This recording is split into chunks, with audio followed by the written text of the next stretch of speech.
2014లో 2024లో party అధికారంలోకి వచ్చేటప్పుడు నేను టికెట్ కూడా త్యాగం చేస్తాను.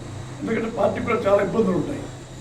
వివిధ రకాలైనటువంటి సమీకరణాలు, జిల్లాలు, కులాలు, ప్రాంతాలు, జిల్లాలో ఎన్నో రకాలైనటువంటి సమీకరణాలు ఉంటాయి. కాబట్టి 2014లో 2024లో 2 సార్లు కూడా నేను పార్టీ అధికారంలోకి వచ్చినప్పుడు త్యాగం చేస్తాను.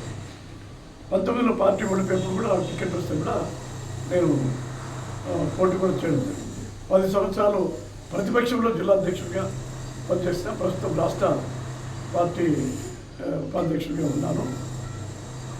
తర్వాత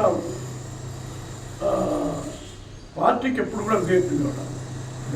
రాజశేఖర రెడ్డి గారు, తర్వాత జగన్మోహన్ రెడ్డి ముఖ్యమంత్రిగా పనిచేసినా కూడా, రెడ్డి మంత్రి కూడా పార్టీకి విధేయంగా ఉన్నాను.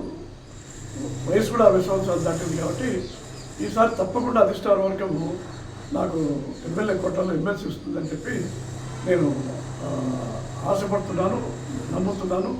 అది ఇస్తే దానికి సంపూర్ణంగా న్యాయం జరుగుతుందని చెప్పి పత్రికా మిత్రులకు కూడా తెలియజేస్తున్నాను. చాలామంది ఫోన్లు చేసి తిరుగుతూ ఉంటే అందరికీ విడివిడిగా సమాధానం చెప్పలేక ఆ విధంగా చేస్తున్నాము. స్థానిక సంస్థల్లో కడప జిల్లాకు అవకాశం లేదు కాబట్టి మిగతా అన్ని జిల్లాలకు అవకాశం ఉంది. కాబట్టి సర్దుబాటు చేసిన దాంట్లో భాగంగా ఎమ్మెల్యే కోటాలో నాకేమని చెప్పి అధిష్టాన వర్గానికి కూడా మనం చేస్తున్నాం.